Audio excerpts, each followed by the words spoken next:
Ami Turfis, bonjour. C'est sur une pluie battante que s'est déroulée la 25e journée samedi dernier. Et à un moment, le pénomètre affichait à 3.0 unités, ce qui clairement indique que les conditions de course n'étaient pas réunies pour des belles performances. Il faut surtout préciser que de pareilles circonstances, on ne peut absolument pas avoir qui sont les chevaux qui sont sur la montante, car une bonne partie des chevaux n'aiment pas ce genre de piste et ne courent pas sur leur valeur réelle. C'est la raison pour laquelle nous serons très brefs cette fois, dans chaque course. De la première course, Fort Stride, qui frappait à la porte, a ouvert son compteur pour son palmarès mauricien. Le coucher de Rames Gazador devait encore se signaler de cette fourchette. Et Smitten, qui évolue pour la première fois sous les couleurs du Roussette, a été malchanceux. N'avait-il pas été chasse en descente, il aurait remporté cette course. Mopsy et Glory Boy n'ont pas mal fait non plus. Il reste des chevaux valables dans cette classe. La grosse déception est venue de Lucky Collar. Il n'a jamais été dans la course. Il serait plus sage de le revoir à sa prochaine sortie.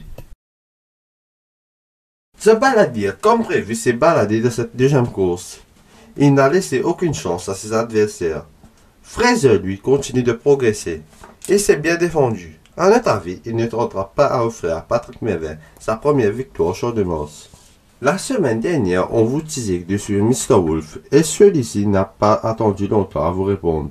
Le coucher de Ricky Menga enlève ainsi sa première victoire sur notre hippodrome. Il faudra désormais compter avec lui. Prince Alwatan n'a pas démérité, il a produit son finish habituel. Il a définitivement sa place dans cette fourchette, et peut même montrer d'un cran maintenant.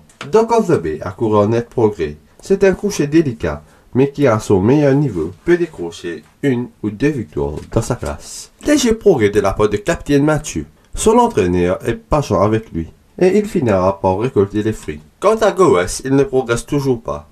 On le reverra la prochaine fois. Le nouveau Tube Wave a été discret malgré un plus ou moins bon trajet. Il avait peut-être besoin de cette course. Définitivement, il est à revoir. Pas de grand chose à signaler de cette quatrième course. Piece of Paradise, qui descendait de 2 classes, s'est révélé trop fort pour ses adversaires. Il est l'une des satisfactions de cette saison. Tamworth a tout tenté. Même si la passe baisse, le coucher de Gilbert Roussette peut surprendre cette fourchette. Unbridled Joy s'est bien comporté et mérite d'être suivi la prochaine fois. Seul Lunch a eu un parcours difficile à l'extérieur. Il n'a pas été surclassé. Il faut l'avoir à l'œil. On a retrouvé les meilleurs aux 5 premières places de cette 5e course. Seki Angelo a une fois de plus impressionné. C'est un coucher avec beaucoup de cœur et de potentiel. Abington n'a pas sa place de cette fourchette, alors qu'Acceleron revenait après des sérieux ennuis. Il avait besoin de ce premier galop de course. Il faut le revoir par la suite. Rot Rocket, selon nous, ne sera plus décisif sur un 400. Liquid Motion reste un excellent coucher, mais a besoin maintenant de distance pour mieux s'exprimer. Finalement, Royal Challenge n'a pas confirmé. Il est demeuré One Pace au sprint final. Mal piloté par l'Erena la dernière fois, Tandraghi est revenu en force samedi dernier. Il a du coup démontré qu'il était encore présent et qu'il faudra compter avec lui à l'avenir. Telsort Brewery n'a pas mal fait pour un retour à la compétition.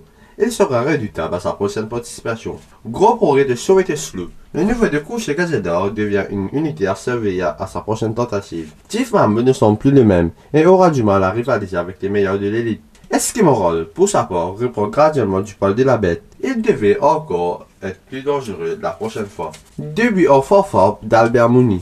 Ce coucher de l'écurie Roussette a littéralement balayé ses adversaires et semble promis une très belle avenir sur notre turf. Venu avec une solide réputation, Albert Mooney peut facilement grimper les échelons pour se retrouver chez l'élite. Valéa a tout tenté, mais ne pouvait rien pour contre le petit champion de Roussette. Il reste un coucher très valable là où il se trouve. Gida et Pegasus TSI n'ont visiblement pas apprécié l'état de la piste. Ils ont fait ce qu'ils ont. Quant au reste du champ, il n'a jamais pu influencer le déroulement de la course. Très belle arrivée sous la pluie de cette 8e course, avec 3 chevaux précieux sur la même ligne. Kingsguard a fait la différence à la toute dernière foulée. Il demeure un atout pour son entraîneur jusqu'à la fin de la saison. Carcassonne a été malchanceux, quand son cavalier pouvait à peine le contrôler en ligne droite finale. Quant à Captain Felici, il a retrouvé les couleurs et sera utile à son entraîneur pour le reste de la saison également. Pour ce qui est des autres chevaux, il est préférable d'ignorer leur performance. Et nous arrivons à l'épreuve de clôture de cette 25e journée. La plus grosse surprise du jour, signée Reed Myhold qui a survolé la course en ligne droite finale. Ses adversaires ne pouvaient que constater les dégâts. À notre avis, le nouveau Rashid doit être suivi de près